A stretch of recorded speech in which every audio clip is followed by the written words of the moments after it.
Hai semua, selamat datang di channel YouTube Ibu. Jika kamu baru mengunjungi channel YouTube Ibu ucapkan selamat datang dan perkenalkan, saya Ibu Tika, pengajar bahasa Indonesia di tingkat menengah kejuruan. Apa kabar kalian hari ini? Semoga dalam keadaan sehat dan berbahagia. Semangat menjalani hari-hari penuh makna, tetap jaga kesehatan karena di dalam tubuh yang kuat terdapat jiwa yang sehat. Dalam kehidupan sehari-hari, kalian pasti menjumpai atau menemukan banyak sekali tulisan, baik yang berisi informasi, pengetahuan, maupun tips atau cara melakukan sesuatu. Seringkali kita hanya sekedar membaca tanpa tahu jenis teks atau tulisan apapun itu. Nah, pada materi kali ini kalian akan mempelajari salah satu teks dari beberapa teks yang ada, yaitu teks eksposisi. Kata eksposisi merupakan kata serapan dari bahasa Inggris, yaitu exposition, yang memiliki arti sebuah teks yang memberikan penjelasan.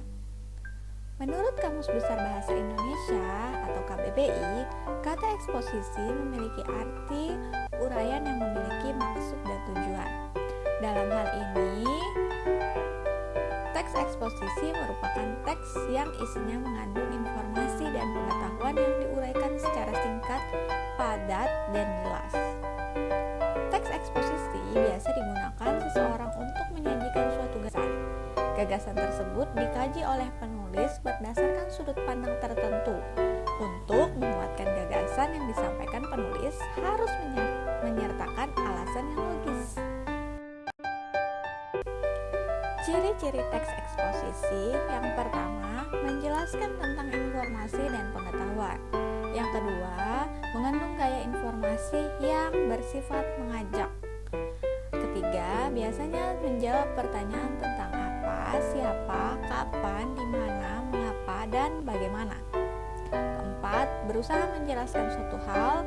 Kelima, gaya penulisan bersifat informatif. Dan yang terakhir, adanya fakta yang digunakan sebagai alat kontribusi agar informasi yang disampaikan bersifat konkret. Nah, mari kita lihat contoh teks eksposisi. Kita baca bersama ya. Indonesia kembali menjadi sorotan dunia terkait masalah sampah yang terus berkembang dan belum dapat teratasi. Melihat perkembangan masalah sampah plastik, agaknya pemerintah memang sudah harus mempercepat perbaikan sistem pengelolaannya. Indonesia memiliki populasi pesisir sebesar 187,2 juta yang setiap tahunnya menghasilkan 3,22 juta ton sampah plastik yang tak terkelola dengan baik. Sekitar 0,48 sampai 1,29 juta ton dari sampah plastik tersebut diduga mencemari lautan.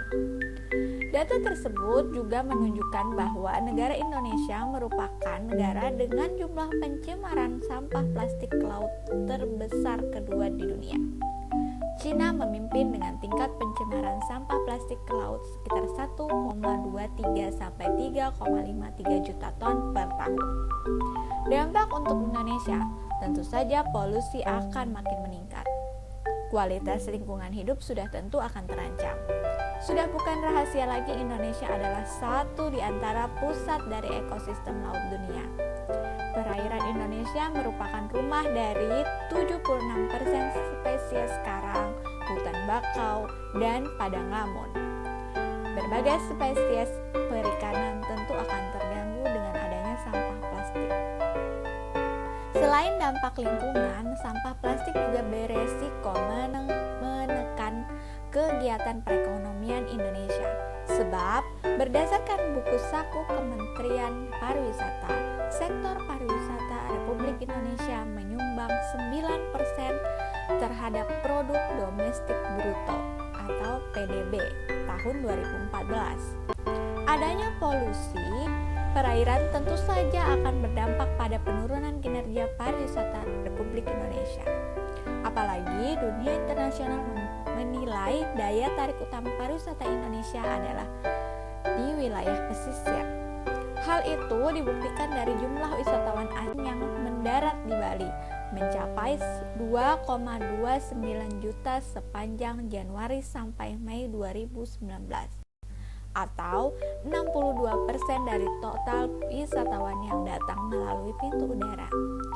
Ketika potensi pariwisata tidak bisa digarap akibat hambatan faktor polusi, laju pertumbuhan ekonomi semakin sulit untuk diangkat dari kisaran 5% seperti sekarang ini. Masalah sampah plastik tidak bisa dibiarkan untuk terus bertumbuh.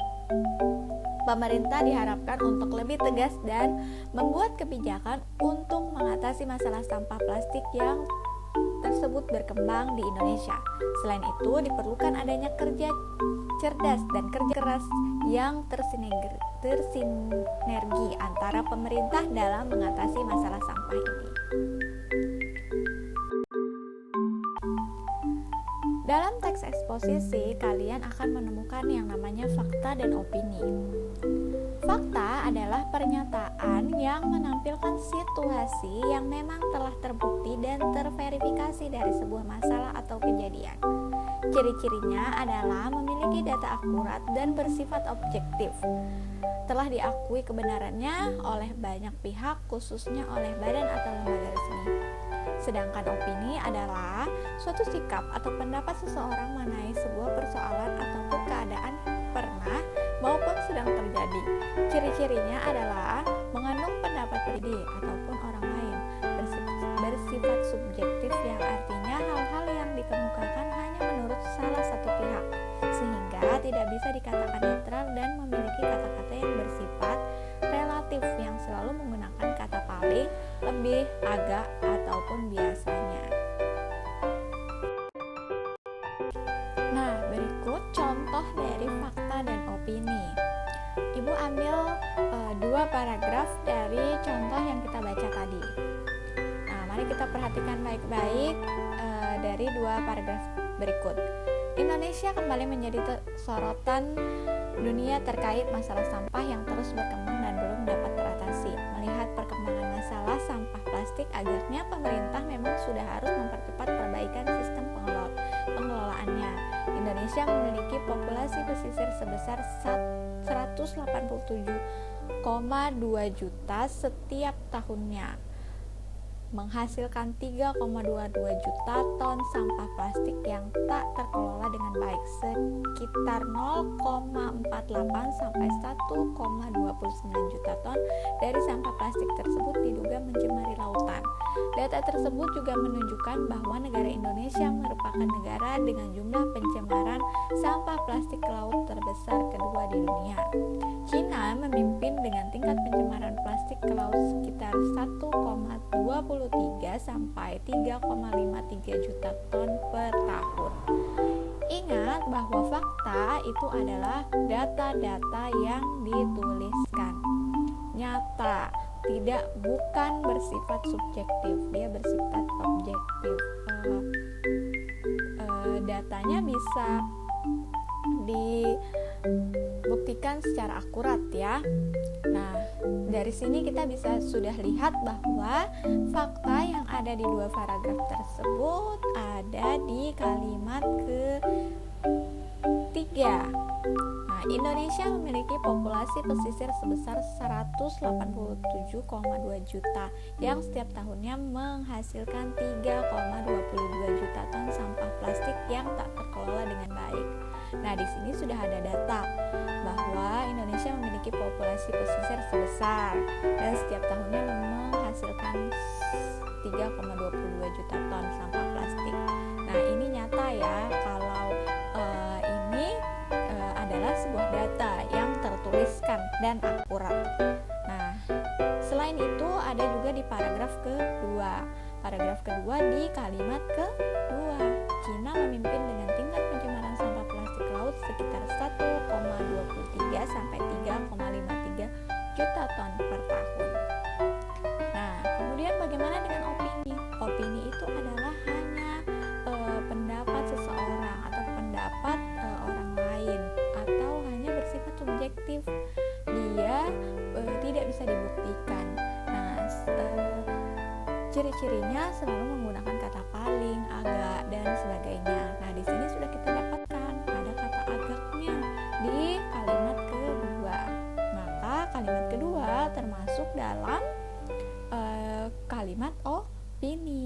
Melihat perkembangan masalah sampah plastik, akhirnya pemerintah memang sudah harus mempercepat perbaikan sistem pengelolaannya.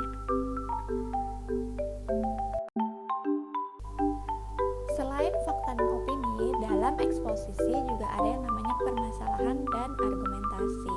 Ingat bahwa eksposisi itu adalah teks yang berisi informasi dan pengetahuan yang disampaikan dengan gagasan kepada pembacanya. Nah, dalam eksposisi biasanya dibangun dari sebuah permasalahan. Permasalahan merupakan hal pokok yang menjadi topik yang akan dibahas dalam eksposisi.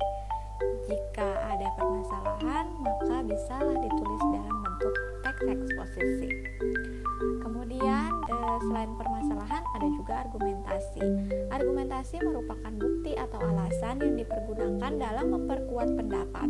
Argumentasi bisa berupa pernyataan umum atau bisa juga berupa data sebuah hasil temuan penelitian.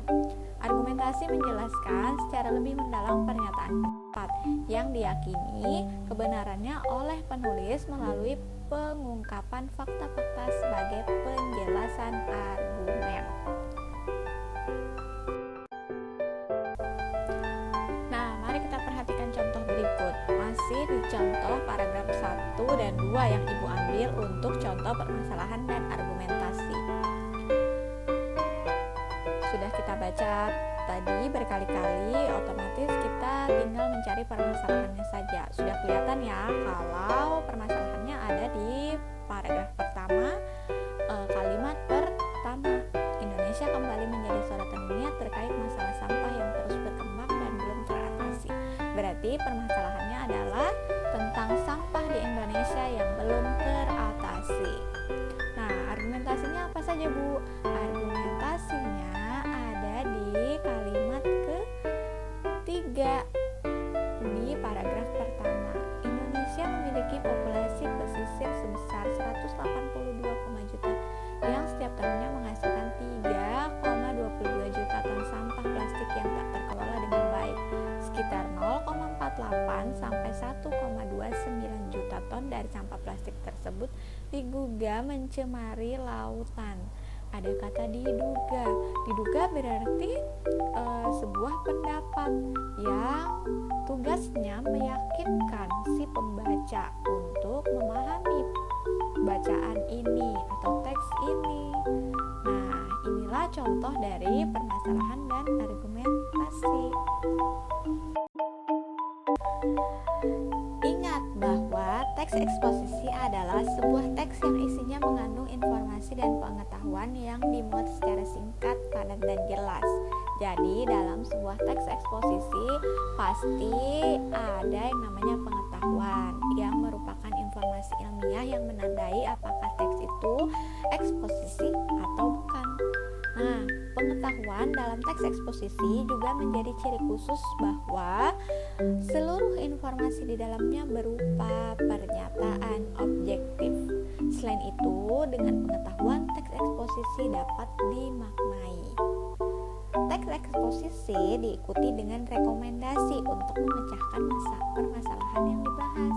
Rekomendasi merupakan pernyataan yang dapat dipercaya, biasanya berupa penegasan pada bagian akhir teks. Rekomendasi juga bisa berupa simpulan atau saran sebagai untuk menyelesaikan dalam teks eksposisi.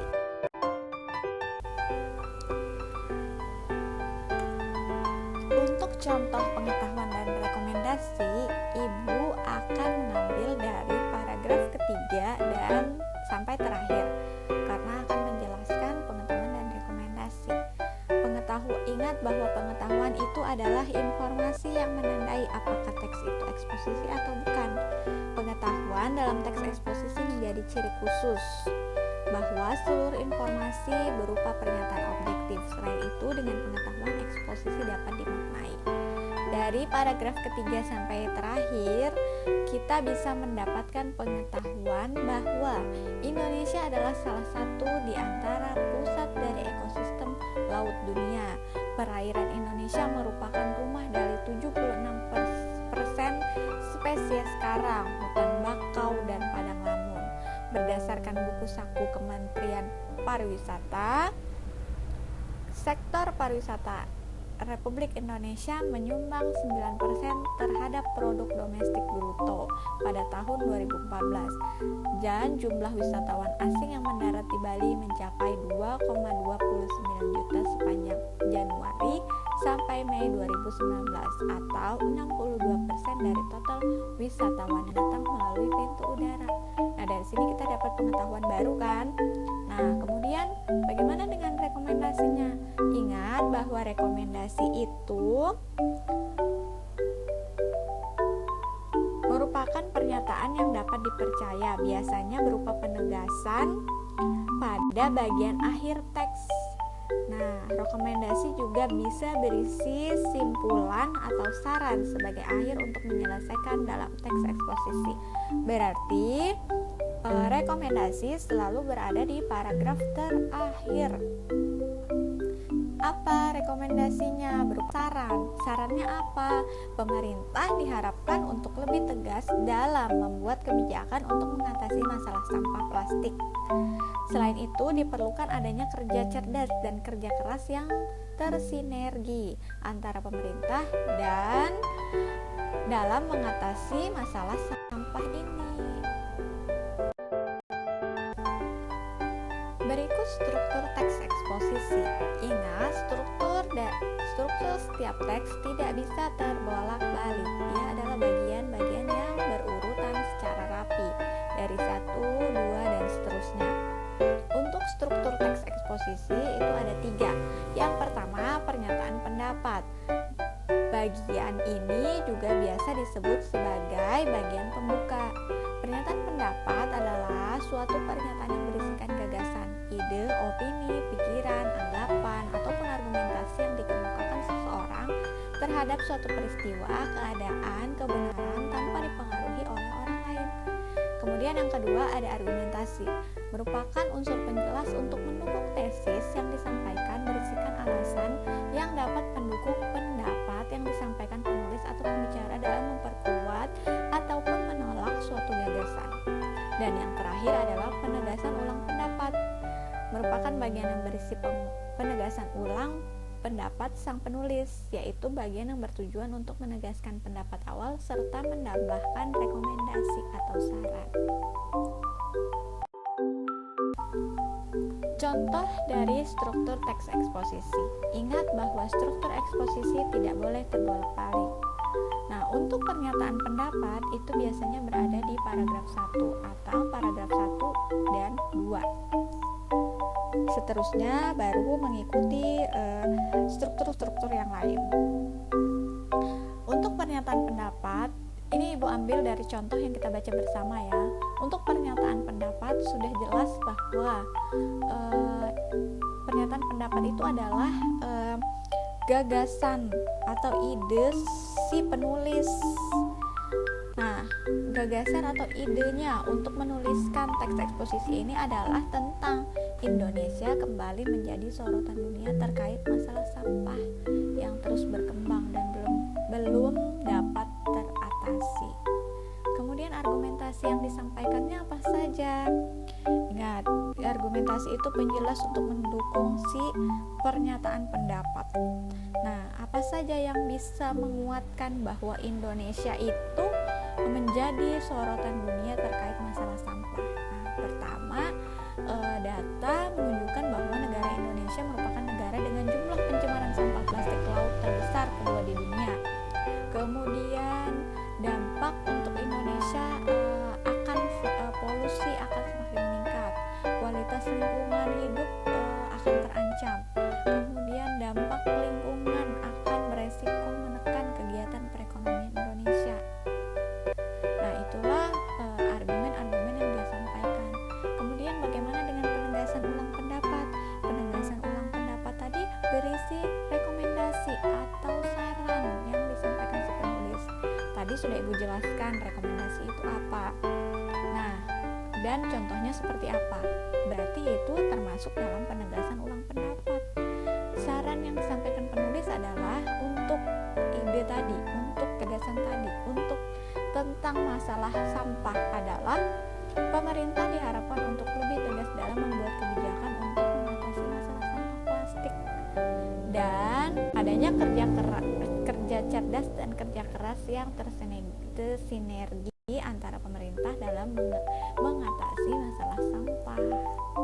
Nah, itulah contoh dari struktur teks eksposisi. Nah, mungkin itu yang bisa Ibu sampaikan mengenai penjelasan eksposisi, apa saja yang berada dalam teks eksposisi, struktur teks eksposisi. Mungkin jika kalian ada pertanyaan, bisa kalian tuliskan di kolom komentar, atau mungkin kalian ingin memberi saran tentang video-video Ibu, boleh dituliskan di kolom komentar. Mungkin itu saja yang bisa Ibu sampaikan, kurang lebihnya Ibu ucapkan sampai berjumpa di video-video Ibu selanjutnya.